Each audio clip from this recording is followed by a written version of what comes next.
Hi guys, this is us. We are the Young Guns. I totally forgot what we're called. I'm Dee. I to choose whether or not I'm going to be a murderer. This is John. He is the one that got away in terms of escape the purge. That was his idea. There's Mike. He wants to steal all of the women's rights, including the right to murder. Okay, so that's us. And your tampons. Oh yeah. He wants to steal your tampons. Well, he wants to tax my tampons. Oh, right, of course, not take them. That would just be weird.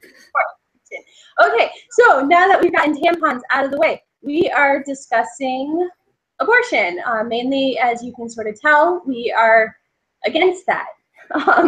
So I wanted to sort of bring it up. The first thing, I guess the most poignant to our time, is that Iceland has been picked up by mainstream media. For the last year, they've been bragging that they have eradicated Down syndrome. Now, their definition of eradicating Down syndrome is aborting children in their mother's wombs who have been diagnosed through pre-screenings with Down syndrome, which are not always 100% accurate, and which is a sort of evil thing. So, guys, you know where I stand. Yep. I'm murdering babies because they have an extra chromosome. Where do you stand? It's an easy argument. I mean, it's so easy, even James Franco could do it.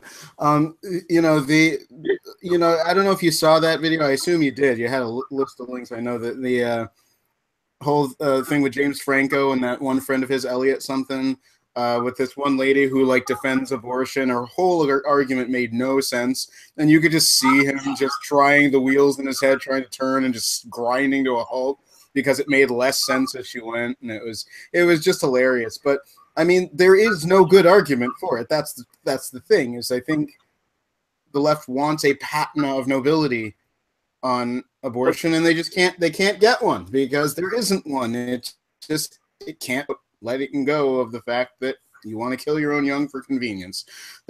That's basically all there is to that. And I do actually link that video.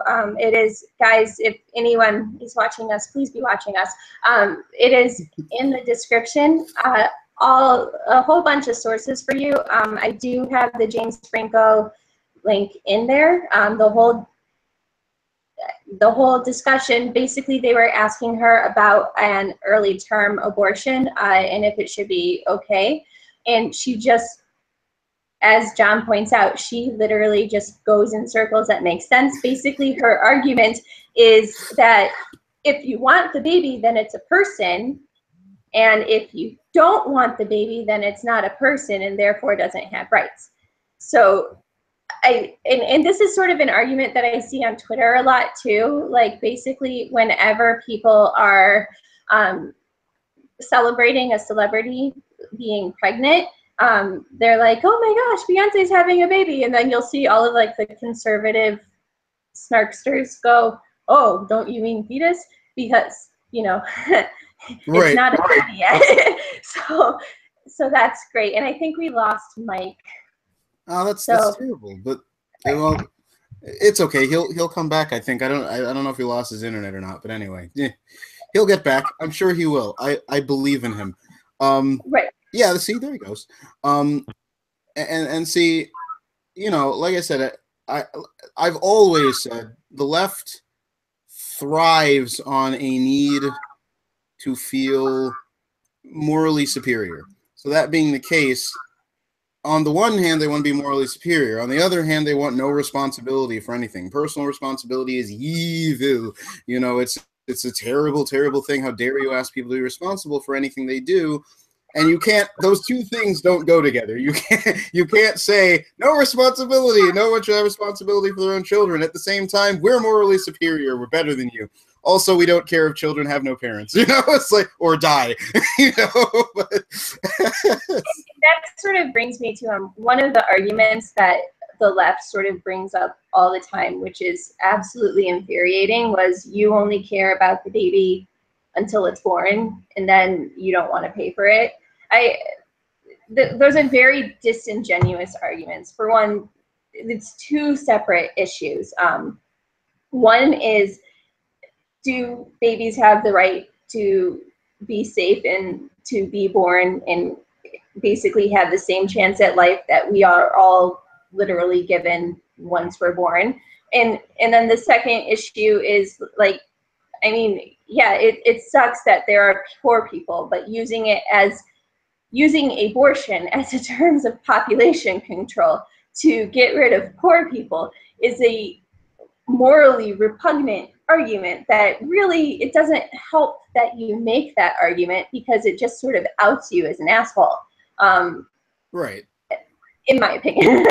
Well, no, who's that guy I ran into who said something about, you know, typical of you right-wingers who you it was I know it was something related to Charlottesville. Someone mentioned that abortion is kind of one of the chief ways that black people are being kind of wiped out. Damn it, there he goes again. And you know, and then he said, you right-wingers, typical of you to go against the very fix to the problem. I'm like, wait, fix? Fix to what? And you're saying that murdering black children in the womb is a fix to something? Ah, there you go, channeling Margaret Sanger, which I imagine is probably on your list of, you know, I imagine that's definitely one of the things I know that hit all the time. That is actually one of the things. There is a PolitiFact article that is mentioned where, from 2013, some Republicans said more black babies are aborted in New York City than are born. Right. That is rated as true from PolitiFact, which is one of, like, the most left-leaning political fact-checking sites I have ever seen. So even if they are saying that it's true, then it is most vehemently true. I have seen its statistic popped around. Fair warning, I wasn't able to find I tried to stick to left-leaning or neutral sources for that list. Mm-hmm. Fair warning, couldn't find anything left-leaning, but I didn't do as much research as I was planning, so I apologize, but I have heard the new statistic is, for every 1,000 black babies born, 1,006 are aborted in New York City. So okay, that to me is like not a good number. well, I mean, and also, if you look at where Planned Parenthood locations are, you'll see that there's a lot of focus in, like, low-income neighborhoods. I live in Madison, Wisconsin, which Madison, on top of being ultra-liberal craziness and the capital of Wisconsin, it's very, very affluent, but I do happen to live in, like, the one bad street of Madison, Wisconsin. So bad that there's, like, 3 pizza places within 2 miles of me that won't deliver, which sucks. Like, it's really good pizza. But anyways, there's a Planned Parenthood literally around the corner from where I live. Just to, like, and the worst thing is it's right next to one of our public library branches. So, you know, while you're waiting to get done, you can kill your child. So I don't know how long abortions take, but right, go ahead. I was saying, you know, that one of the most important things I think is that, you know, I know I'm going back to the moral thing, but I think it's important to take away the moral aspect of the argument, because that's, again, like you pointed out, the left likes to say, oh, you don't care about the child after it's born, and, you know, but even before you get to the after the child is born, the left also likes to try to argue that there's something good about, there's something moral about having the right to kill the child. And it starts with, for instance, there was this woman I debated on Facebook years ago where she argued that a child, the fetus in the womb needs constant permission from her to exist, and that at the moment she withdraws that permission, it is no longer moral, and that child is actually a parasite on her. That's what she argued. Now, the other thing I've heard, that's a little bit more of a fringe argument, but the one that I hear commonly is this idea that, oh geez, let me not forget what it was. Basically, that if you're going to abort the child, it's because you know, it's for the child's sake, first of all, you know, that, well, you know, those people who say, show the pro-life people, you know, pictures of murder victims and stuff like that, you know, in order to claim that this is what happens when you don't abort children that no one wants. And it's just like, seriously, you're trying to tell the future here. You're trying to play God by basically saying, we already know where this show's going to go. And I want to pause you just for a second. I want to make sure, Mike, do we have you? Yes. I guess it's my turn to have technical difficulties. All right, everyone gets a turn. Everybody gets one. Everybody gets one. Everybody gets one. Thanks, Spider-Man. John has made good points. Basically, Mike, I know you have thoughts. I do want you to sort of give us your thoughts on the income, like basically the poor people shouldn't have kids argument that the left likes to sort of throw out. I basically should, whenever you argue with someone and they're like, oh, you don't care about the baby once it's born because you don't want to pay for it. So I know you have thoughts. That's a stupid argument. That's basically saying, okay, give me your money or the fetus gets it. It's extortion. It's what it is. It's this idea, and it goes back to what I was trying to say before my computer decided to say "fuck you." But there's this idea amongst the left and the pro-abortion demographic that a life of suffering is worse than death. Is worse than not living at all. It's better to be dead and pain-free, which is kind of a negative way of looking at life when you really think about it. Like, this idea that death fixes problems. No, it doesn't. You're dead. Okay? Yeah, you're not. Yes, you are pain-free when you're dead. But you know what else you're free of? You're free of happiness. You're free of family. You're free of friends. All the things that make life enjoyable.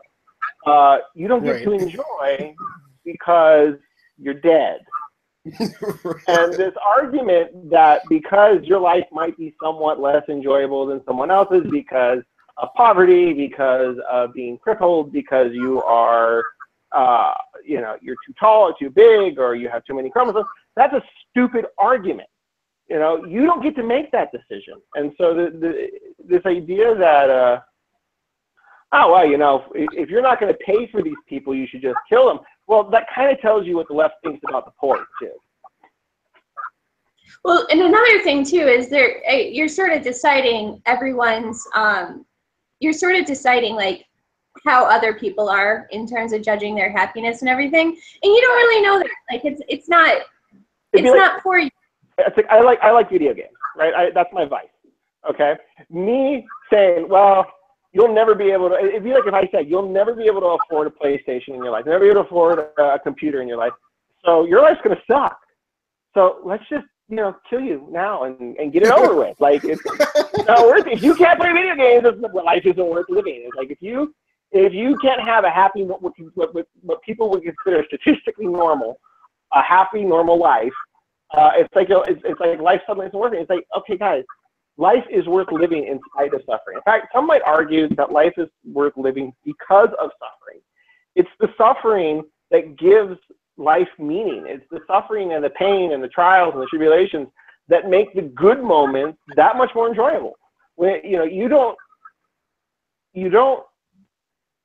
think when you come home from work, like, oh, this is nice. You think, oh man, it's so nice to not be at work. It's nice to be home with my family. It's nice to be eating a hot meal. The fact that there is suffering makes the little things that much more enjoyable. And the left just has this, they are so averse to pain, they are so averse to suffering, that they're willing to kill their unborn children to avoid that pain and that suffering. It's an inverted morality. It doesn't make sense. And saying, well, if you're not going to pay for these children, then you should have to pay for their abortions, that's a false dichotomy. I don't have to pay for either. Fuck you. Right. And not only that, the other argument, and now I'm remembering finally what I was trying to remember before, is and well, I won't go that route, but I was going to say that there's the common idea that, you know, they try to use this idea that, well, what about children conceived by rape? What about trying to save the life of the mother. Now, I don't have, the last gynecologist I talked to told me that there basically is no reason to abort a child medically. That, now I don't know how true that is, I'd have to make sure of that, but that there is no medical reason to abort a child. Emergency C-section, yes, and the child may die consequentially, but to outright kill the child, there is no medical. So the idea is to take away, pull the moral rug out from under it by... And I do want to point out, there are actually links in the description that I posted that were studies that basically, so one, the risk of suicide among women who abort versus women who carry their children to term. In, I think, Denmark, there was a study done that saying the risk of suicide is 6 times higher or 6 times more likely. There is also, in California, a similar study was done, and I think they pegged the number at 3 times higher. But still, 3 to 6 times higher risk of suicide if you abort versus if you carry your child to term. Women who carry their child to term have some of the lowest rates of suicide across the board. And then there was another study which said that if you have an abortion, there's an 86% likelihood or increased likelihood of you having some type of mental issue, be it like alcoholism, depression, drugs, etc. And at least 10% of it was directly attributable to abortion. Those are numbers, and the studies are all there, guys. So please, please, please, you know, check the links. But those are numbers that the left largely ignores, and that, or they'll, like, if you try and bring it up to them, they'll actually try and say, like, oh, well, it's just because abortion's a stigma, or, you know, oh, people are, like, super unaccepting. And I mean, have you ever noticed real quickly how suicide, when it's a leftist cause that increases the rate of suicide, it's always stigma. It's, it's because people don't like it. I don't think that's why people kill themselves. Like, there's lots of things people don't like about me. I'm not going to kill myself, you know. It's just funny. It's like, we're not talking transgender, but like they use the same exact argument for transgender people, and they have, like, I think, what, a 40%? Yep, 46, I think. 1 to 1 study. Yeah, there's like, they're like 0.02% of the population, and they have a 46% suicide rate. Obviously, there's something that is not right. But going back to, I mean, there's 2 victims in an abortion. One of them dies. The other one usually ends up either killing themselves, harming themselves, turning to like drugs or alcohol. Or it's just, it's a tough thing. And I mean, there are women who, you know, who regret having their abortions, and obviously not every single woman in the world regrets or has like thoughts. I'm not saying that all of all of them, but at the same time, I do think that there's definitely cause for concern that the left largely sweeps under the rug, that they want to ignore. And part of it is because it's an industry. I put in the link, Planned Parenthood's annual report from the year 2016. 328,348 abortions were performed by Planned Parenthood in the year 2016 alone, and yet it only is 3% of their costs. All their annual reports are in there. You can look at everything. It's an interesting read. You can tell that there's some hinky math going on in terms of how they like equate their costs and everything. The pregnancy test, I think about 12% of their services. Every woman who walks in the door take a pregnancy test. And I'm pretty sure even if you don't have an appointment and you're just there with someone else, they make you take a pregnancy test just for sake. And it's like you pee in a cup.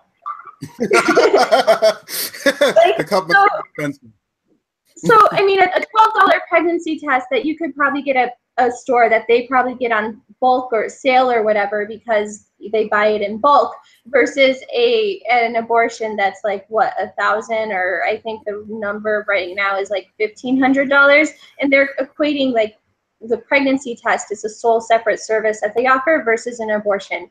Obviously, it takes a lot of pregnancy. And you bring up a good point, Dee, that the thing that where the narrative needs to shift on this is right now the left and the right are both trying to demonstrate or monopolize a claim to compassion. Pro-life pro-life obviously is a compassionate route because we're not killing anyone, but the left works very hard to portray themselves as the compassionate ones. Look, these women, they're struggling. These women are going to suffer either emotionally or economically or in terms of their career or physically, medically. That's what we can't take away their ability to have an abortion, because if we do, these women are going to suffer, and that's not fair, that's not compassionate, so on and so forth. But the big difference, and this is where the narrative needs to shift, you look at the pro-life movement and you look at the pro-abortion movement. Only one of these two movements is making $1 billion a year. It's the $1.5 billion industry.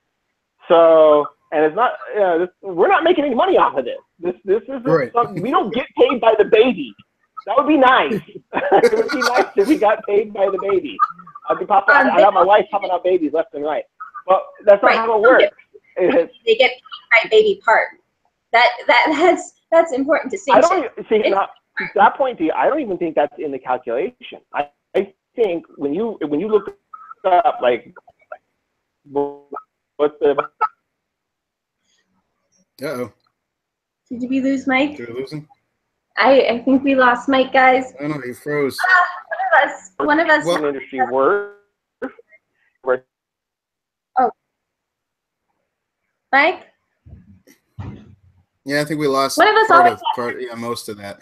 I mean, I guess just to roll on though, one of the things that they'll usually say is that I think that oh boy, he keeps coming in right when I was going to say that it's just the idea that, oh well, because I go back to the fact that, look, at the end of the day, very few people conceive by rape. Okay, so that means you chose. Right. So that means you chose to conceive this child. The child had no choice in the matter. The child's just there. That's not their call. You chose to conceive this child. Okay, if it wasn't rape, you chose it. Let's just be realistic. That means what you want, what abortion is at the end of the day, is the ability to say, I don't want to take responsibility for my choice. That's all it is. There really is nothing more to it than that. It's all this mental gymnastics to try to claim that, oh no, it's compassion, it's this, it's that. No, it's to get out of the responsibility for what you chose to do. That's it. There is actually, I linked a Gizmodo article that I do want to go over because it's sort of important and it ties into this argument. Basically, it's about they're coming up with tech for an artificial womb. They used it on a lamb. I think I saw it first in like April. A woman wrote an article for Gizmodo saying, oh my God, what if this ruins my right to choose how late I can abort? Basically, her argument is that, one, tech is always improving, so because tech is always improving and children become viable at an earlier age in terms of being outside of their mother's wombs, then you're already losing your right to choose to abort at a later and later date, because basically the rule of thumb is viability, can the child survive outside the mother's womb? And right. So, and that's could you hear me, guys? Yeah. Yes, I hear you now. Yay, God damn it. Okay, so I'm glad you brought that up, because that's an argument that I've used for a very long time. Before the technology became publicly known, is, okay, let's suppose we had sufficiently advanced technology. And let's say without any problem whatsoever, right? We're gonna pretend this technology is magic, okay? We are able to remove a fertilized egg, so a zygote, okay? So it's fertilized and it's implanted. We're able to remove it from the mother without killing it, and then we're able to gestate it and incubate it in an artificial womb of some kind until it's ready to be born. Now, at what point would you say then that under what justification would you say a mother has a right to end a human life? Because right now the arguments so far are, okay, if it ends the mother's life, or if there's a medical justification for it in terms of the mother's life, that, like John mentioned. The problem with that is you don't need to abort a child to save the mother's life. You can birth the child, and then if the child can't survive, well, then it dies. Nature takes its course, and there's nothing you can do, right? Right. The other option would be rape. Okay, if a woman is raped, it's not that she didn't ask for that child. It's not her fault. We can't. You could argue that she shouldn't be forced to give birth to that child. But then again, you can also make the argument, and I've made this argument before too, the child didn't have to be there. It's not his or her fault. The child is not guilty of rape. The child didn't do anything with malicious intent. The child just existed because of somebody else's action. We don't punish the innocent for the actions of the guilty. And if you can remove the child from the mother's womb, then you remove the whole bodily autonomy thing altogether. So even in the case of rape, you would put him in that artificial womb. So what does that leave? So the mother doesn't want to raise a child. See, because if you remove that fertilized egg and put it in an artificial womb, and then the child grows up in the womb and then is born, well, now you're the parent. You're responsible for that child. You have to raise him or her. You have to take care of them for 18 years. You have to pay for their school, their food, their housing, their clothes. That's the crux. I think really that's the crux of the abortion movement. It's right. A bunch of infantile adults who do not want the responsibility of childhood, or childbearing, I should say, childbearing. It has nothing to do with rights. It has nothing to do with protecting women. It is about individuals who do not want to be burdened by the responsibilities of adulthood. Right. Yeah, that's what I was saying earlier. 2 million families on adoption waiting list every year. So, I mean, I don't 100% buy that. I mean, there could have been 330,000 less families waiting to adopt a healthy baby, you know, prior to, there could have been 330 families less in the year 2016 waiting to adopt. And Planned Parenthood does adoption referrals. They did, I think, 17 nationwide in the last. All right. 17 to hundreds of thousands. Good job. And how many babies dead? 55 million counting. Cool. 320,000. So, I mean, So, I mean, adoption is a choice, but going into that Gizmodo article, Mike, basically she argues that she should be allowed to either refuse to have her baby saved because the surgery might be invasive. Let me just let you guys chew on that.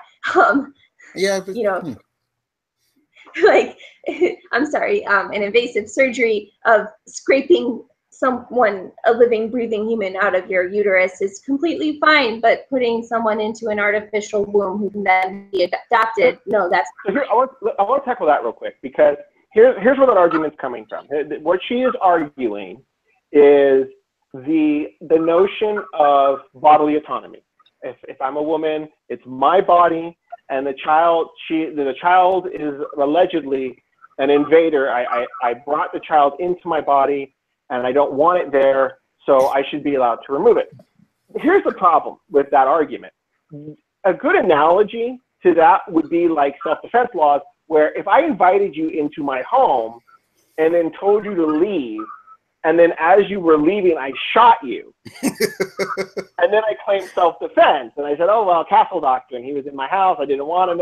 It's like, no, that's not how it works. You can't invite someone into your home, say, I changed my mind. You kind of overstayed your welcome. You need to leave now, or else. And I kill you. And then I shoot you as you're out the door. Like that's you can't do that in real life as adults. Well, guess what? You invited that child into your room when you had sex. That child, and that's again to John's point, unless it was rape, you invited that child there. There is such a thing as implied consent. You committed an act, you engaged in an act, sex, that as a natural consequence had the risk of a child being produced from that act. In other words, you accepted, when you committed that act, all the liabilities, all the risks, all the consequences that come with that act. That means babies. So the bodily autonomy argument that they're trying to, this idea that, well, I can't let, it's not fair, this child, letting this child grow in my body is not, they'd have, and then I have to have an invasive procedure to remove it. That's not, that's a violation of bodily autonomy. Well, guess what? You violated your own bodily autonomy when you stuck a guy's dick inside you. So. I mean, as a woman, like I agree, and here's the thing, and we sort of got into this a couple of weeks ago.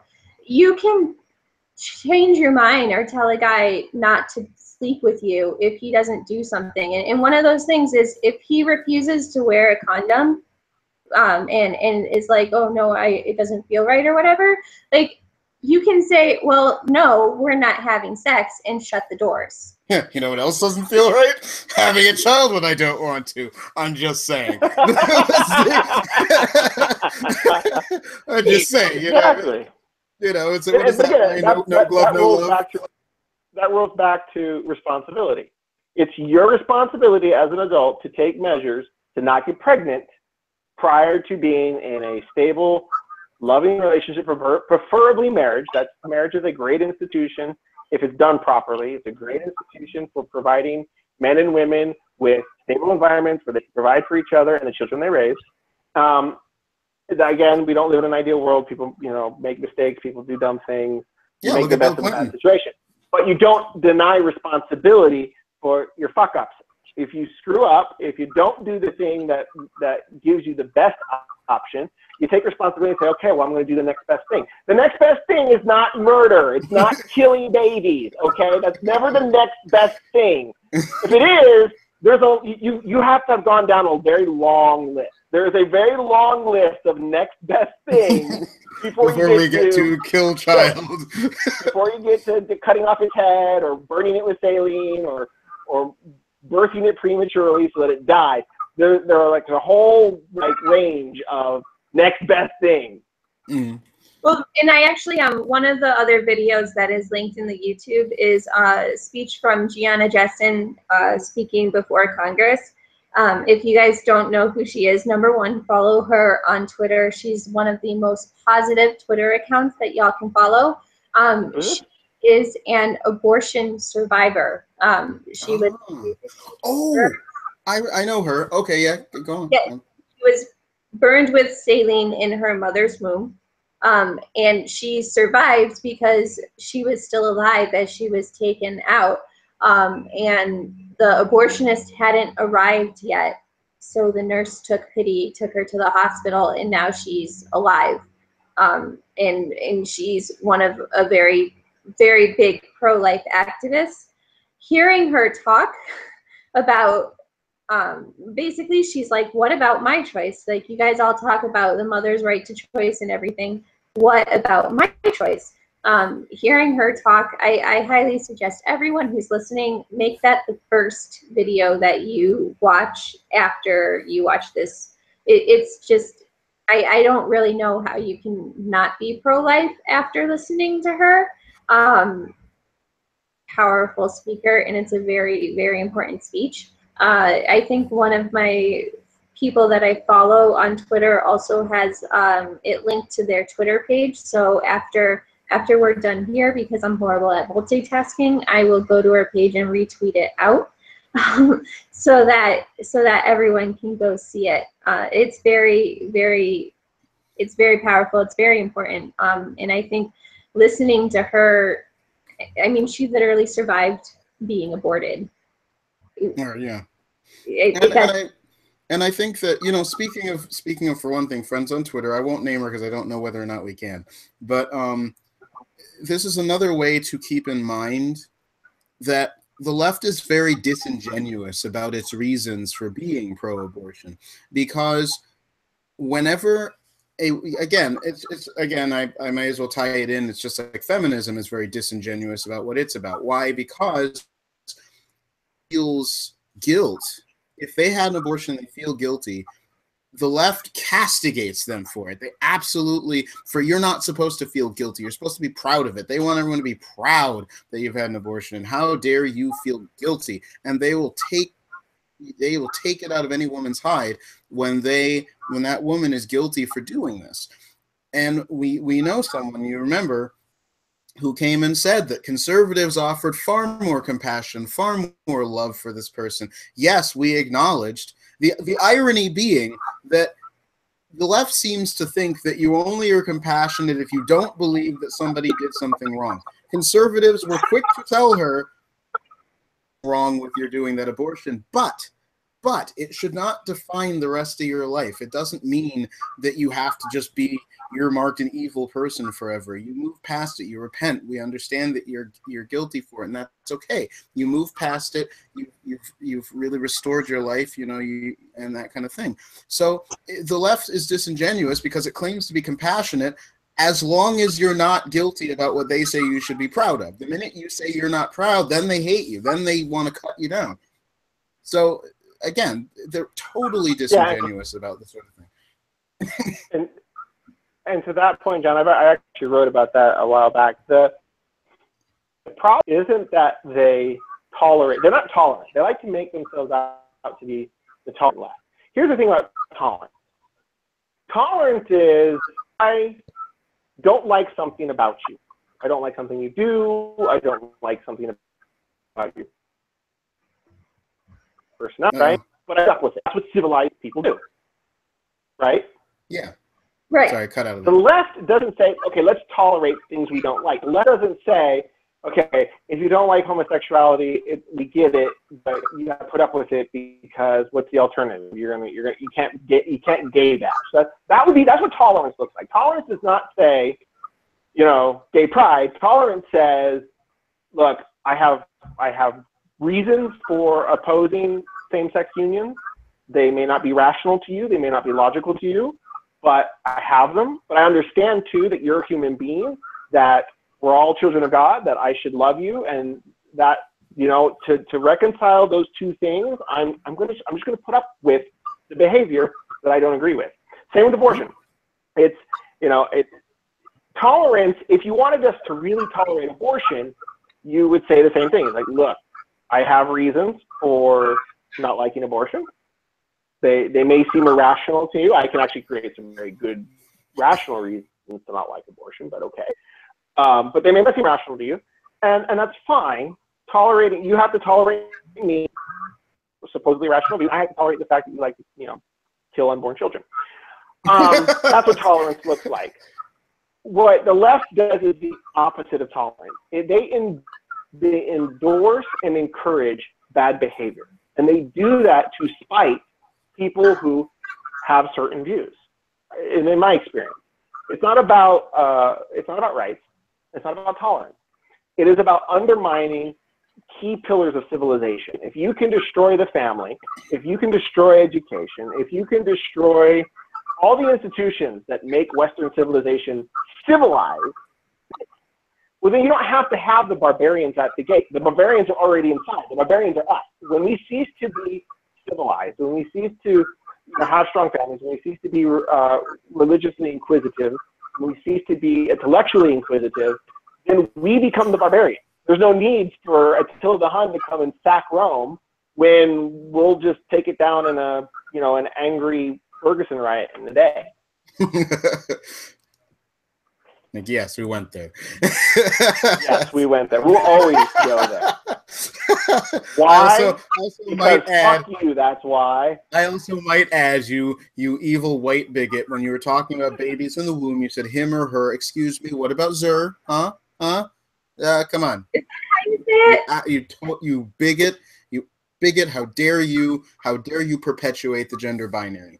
So, John, you're just a white nationalist. Let's admit it. Exactly. Yeah, I think that's what it is. That's what it is. No wonder I spent so much time on Vanguard America. Anyway, I want to point out something else, since we're talking about those people and their craziness and their pea-throwing ways.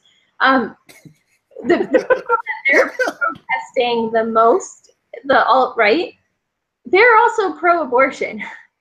They're pro-abortion, pro-nationalized healthcare. I've gotten into a few arguments with people on my Twitter, basically where they're like, yes, I recognize abortion is evil, but at the same time, the only people who are really aborting are Democrats, so we should encourage them because that's less Democrat voters. If anyone ever decides okay, there's a funny segue that or dovetail off of that. So some economists did some research into reduced crime rates since I think the 70s or 80s. So crime is down, and it's interesting because a lot of pro-gun people will say things like, "Oh, see, gun ownership has gone up, crime rate has gone down, therefore there's a correlation." What these economists did, and you can actually watch it in the documentary Freakonomics, when they account for the different variables and the controls, what they found was crime didn't go down because gun ownership went up. Crime went down because abortion went up. And there was an actual direct correlation between abortion being legalized by Roe v. Wade and crime going down. Now, that's not a good argument. That's really not a good argument for abortion. That's actually, to me, that's a negative. That's a negative selling point. That's like, okay, so the people most likely to get an abortion are supposedly the people most likely to grow up and become criminals. But that just highlights the eugenicist nature of abortion. You got to get rid of these undesirables. You got to get rid of these. You got to get rid of the dross. You got to get rid of the garbage and the refuse. Not to mention, I have to laugh because that's bad. That's evil. That's really, really bad. There's no but after eugenics. It's one of those things where it's like, is the cure really better than the disease? And right, exactly. The answer is no, most definitely not.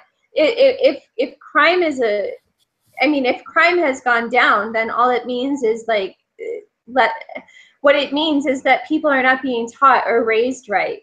And that's something that you can fix without murdering anyone.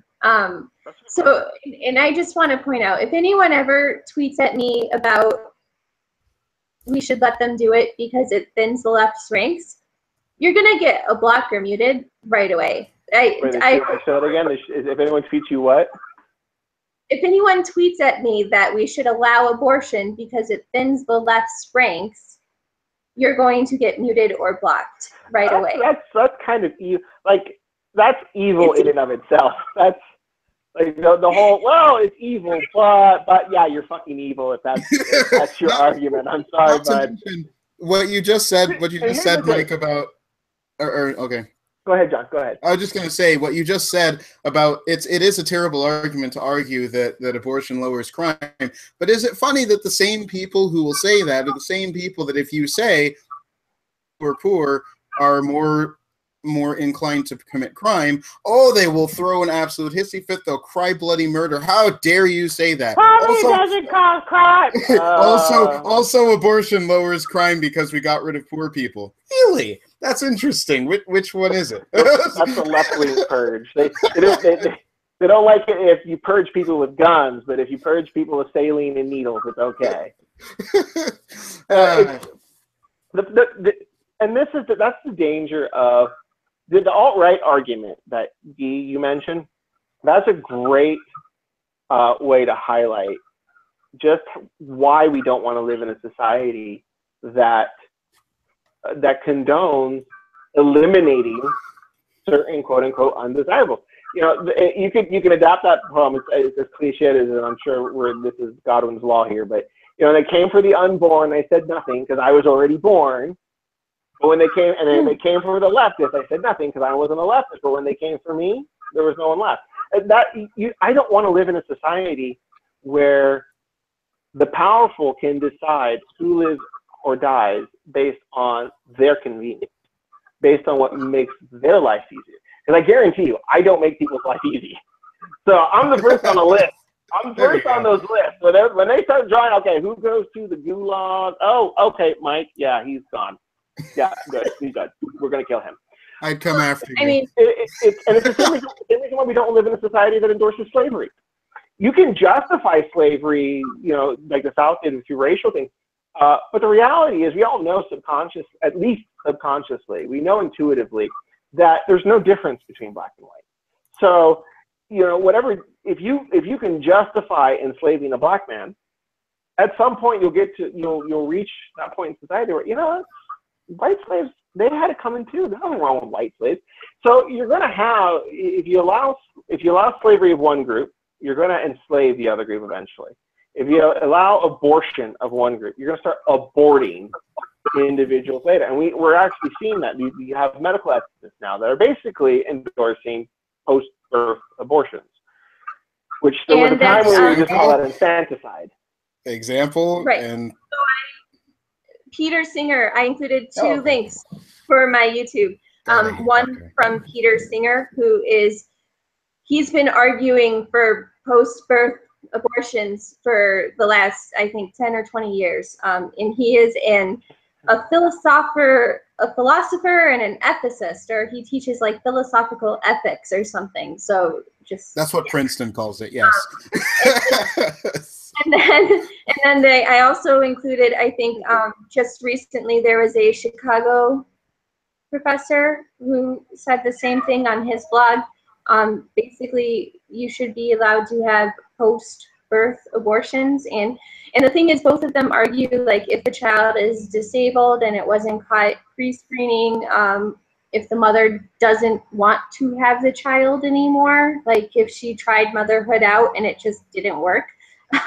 Yes, that is an actual argument that Peter Singer uses. I mean, the thing is, like, it's gross, but at the same time, it's also they're the only ones who are really intellectually honest. Right. I mean, yeah, give me an honest progressive over just on a conservative any day, but.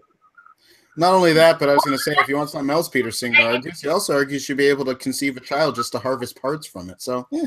I think on the pro-abortion side, they're the ones who are being intellectually honest. Because, I mean, if you, like, a lot of progressives, a lot of people who are pro-abortion will say, like, oh, we don't support that, or we are not into that. But at the same time, there are people on their side arguing for it, and a lot of people like listen to them or say, well, that's just one bad opinion that Singer had, but otherwise he's an all-around smart guy. Here's what I don't get. That point that you brought up, I didn't know that. That's kind of shocking. This technology, let's go back to that technology argument we were discussing. Before the technology existed, you could still use it as a hypothetical to kind of show the immorality of the act. You could say, look, if we have an idealized situation, right? When you study physics, you work in frictionless vacuums. We're kind of doing the same thing here. Well, we have sufficiently advanced technology where we can remove a fetus from the womb without harming the mother and without harming the fetus, and then we can let it grow independent of her, and then she can choose whether to raise it or get it for adoption. We have 3D printing for organs now. That's a technology that's been in the works for like 20 years, and it's getting to a point now where it's viable. You can't do complex things. You can't do whole organs just yet, especially complex organs like the liver or anything that has a lot of vascular systems running through it.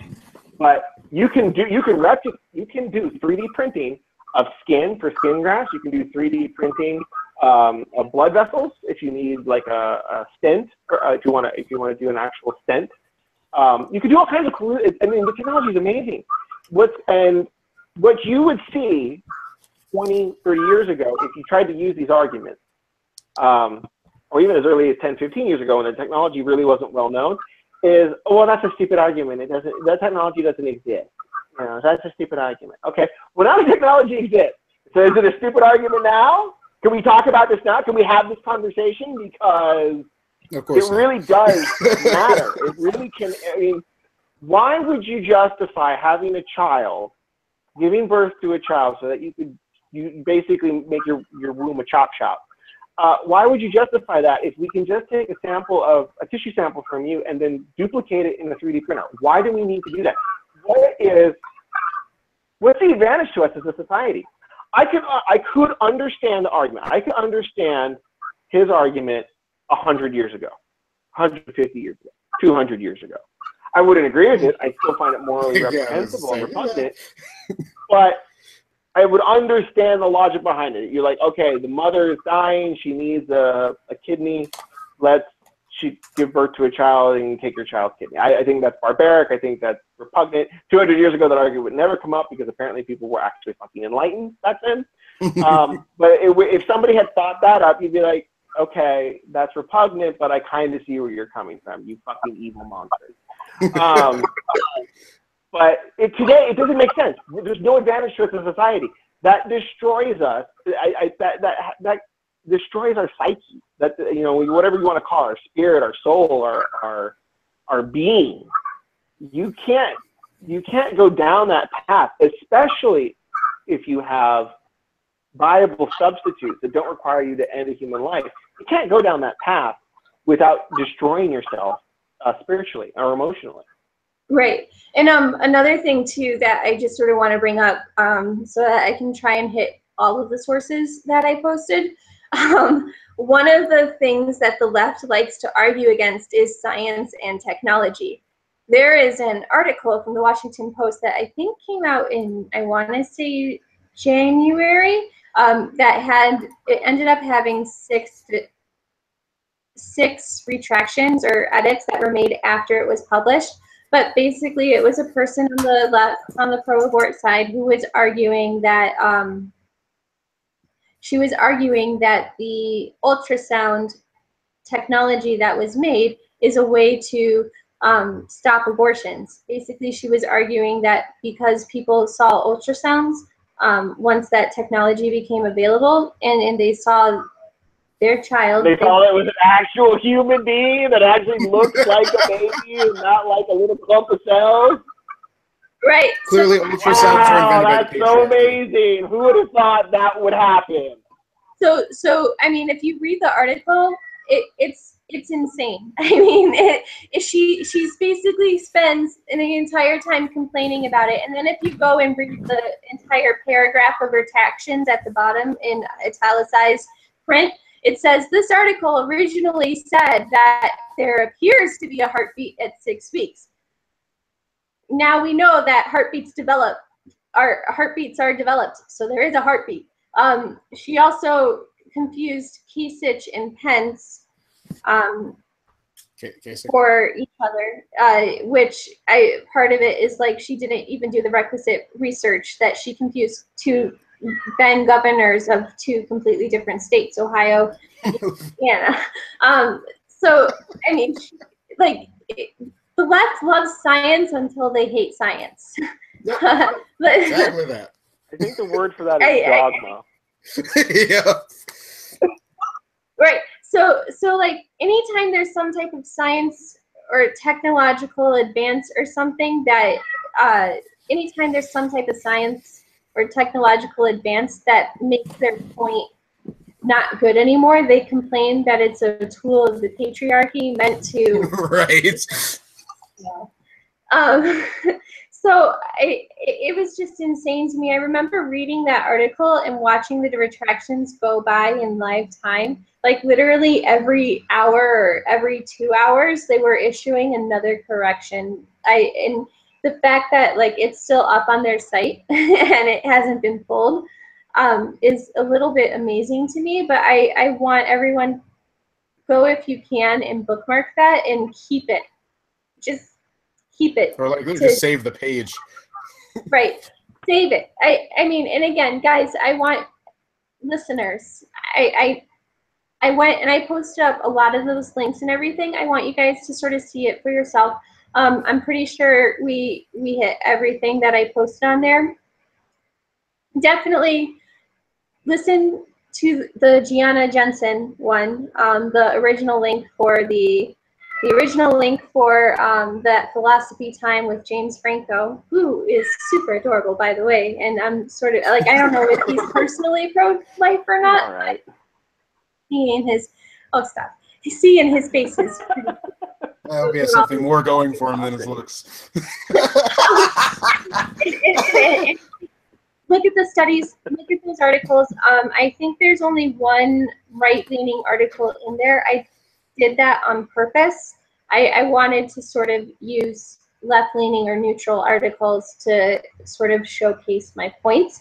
If you think that I covered anything that I didn't mention and I didn't say, tweet me. I'll do the research and I'll send you a link. All right? So, I mean, that's basically my closing remarks. I don't like abortion. Abortion sucks. Short way of saying a long thing. I don't think we could have said that better. I will say this, just to kind of close it out. The abortion is the slavery issue of our generation. I think that's a fair analogy. I know that's going to offend a lot of people who justify abortion, but Roe v. Wade is the Dred Scott of our decision. And if abortion is ever put back in the hands of the states, if it ever goes back to being a state's issue, which is what it should be, the laws regarding morale, laws regarding social behavior, laws regarding how we interact with each other really should be done at the state and local level. They should not be done at the federal level. Abortion should be left to the states. And if that ever happens, if it ever goes back to that, I think you're going to see the kind of division you saw in antebellum America. You're going to see abortion states and non-abortion states. And it's going to get ugly. It's going to divide us more than it already has. And I would not be surprised if we fought a civil war over this, or if we had to do a constitutional amendment over this, because this is a very divisive topic, just like slavery was. And that's not the only comparison. So people are like, how far off the equivalence? No, you are talking about inalienable rights. With slavery, you were talking about the inalienable right to be free. With abortion, you are talking about the inalienable right of that unborn fetus, child, whatever you want to call it. Be consistent, though. If you're going to call it a fetus all the time, call it a neonate after it's born. Whatever you want to call it. It has an inalienable right to life from the day that it is created. Conceived. So in other words, from the day it's alive, from the day that life begins, and that begins science. It begins at conception. So you cannot violate that inalienable right to life, just like you cannot violate the inalienable right to life. I'm sorry, to liberty or the pursuit of happiness without some pretty serious consequences. So. Yeah, and I mean, I definitely agree with all of you, mostly. Josh Craddock actually wrote a paper. I don't have the link because I wasn't expecting to post it, but I can send it to you guys. Basically, it argues, though, that it's a 14th Amendment issue. And that's why abortion should be at a federal, not just that it falls under the 14th Amendment. What is that argument? It's maybe 20 to 30 pages. I will see if I can find, I'm pretty sure I have the PDF of it, so I will see if I can put that link, and maybe you can like pin it in a comment on the video for YouTube. Okay. Other than that, 2 weeks from now, John's gonna talk. John, what are we discussing on our next podcast? So basically, I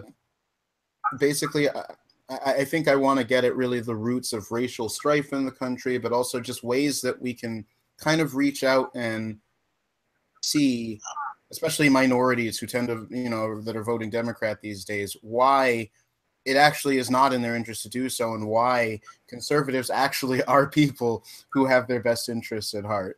So, that'll definitely be, it'll be fun. Believe me, I will enjoy it thoroughly. Probably still going to be tough. The left won't, but That's why I love it. It will not.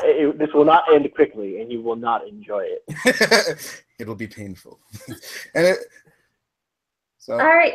Well, thank you everyone for watching us, and thank you for paying attention. And we barely had any technical difficulties this time, Mike. It was all my fault. So next time it'll be mine, I think. I'm very pissed about that. I really am. I know. Because I was the one person not having any difficulties. I'm like, ha ha ha, and I'm not gonna hear the end of this. Nope. If you guys follow us on Twitter, make sure you follow us on Facebook, Ornery Young Guns. Also, make sure if you go to the Ornery Young Guns Twitter account, if you look in the bio, John and Dee's Twitter handles are there, so you guys can click on them and make sure to follow them. Please feel free to retweet, share, and retweet this video. It's going to go on YouTube as soon as we end the broadcast. It'll be up there, so you can watch it on your own time. If you weren't able to watch it live, or know people that weren't able to watch it live, please watch it. We like hearing, and give us feedback. Tell us what you'd like. Give us some topics you'd like to have us discuss, or what you guys like, didn't like, and we'll take it into consideration. All right, you guys have a good night. Good night.